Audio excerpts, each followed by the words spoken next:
আপনি প্রিয়া হ্যাঁ। ম্যাডাম? ও, আসুন আসুন আসুন। চা জলখাবার কিছু নেবেন? না না, ও আচ্ছা, ঠিক আছে। আপনি কার জন্য টিউশন দেখতে এসেছেন? আমার ছেলের জন্য। আচ্ছা, কোন স্কুল? রোজ ভ্যালি একাডেমি। ও আচ্ছা, ওখানে তো অনেক স্টুডেন্ট আমার কাছে পড়তে আসে। সায়েন্স পড়াই। আমি পাশাপাশি আমি ইংলিশটাও দেখে দিই।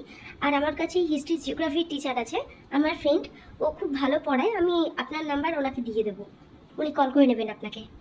আমার কিন্তু স্ট্রিক্ট রুল, আমি সপ্তাহে 2 দিন করে পড়াই, মাসে 5,000 টাকা করে নিই। আর 4 মাসের অ্যাডভান্স আমি প্রথমেই নিয়ে নিই। কিন্তু খুব তাড়াতাড়ি সিলেবাস শেষ হয়ে যায়।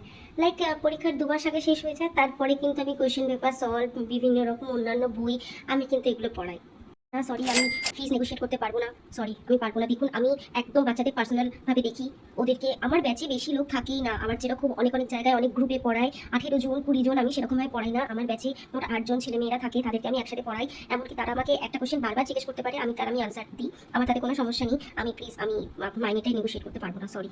যে পড়া বাচ্চা সবাই কিন্তু ফার্স্ট হয়। তা আপনি কবে থেকে আসছেন? সরি ম্যাডাম, না, আমার ছেলেকে আমি আপনার কাছে পড়াবো না, সরি। না, ওই 5,000 টাকা মাইনে, সপ্তাহে 2 দিন করে পড়াবেন, তাও 8 জনের মধ্যে, তাও এখানে এসে পড়াতে দিয়ে যেতে হবে আমাকে। আর আপনি একজন টিচার, 4 মাসের মাইনে একসাথে দিতে হবে মানে? আপনি কি বাড়ি ভাড়া দিচ্ছেন? না মানে আমি আমি সে কথা বলিনি, আমি সে কথা বলিনি। ভাড়া গেল এই টিউশনিটা।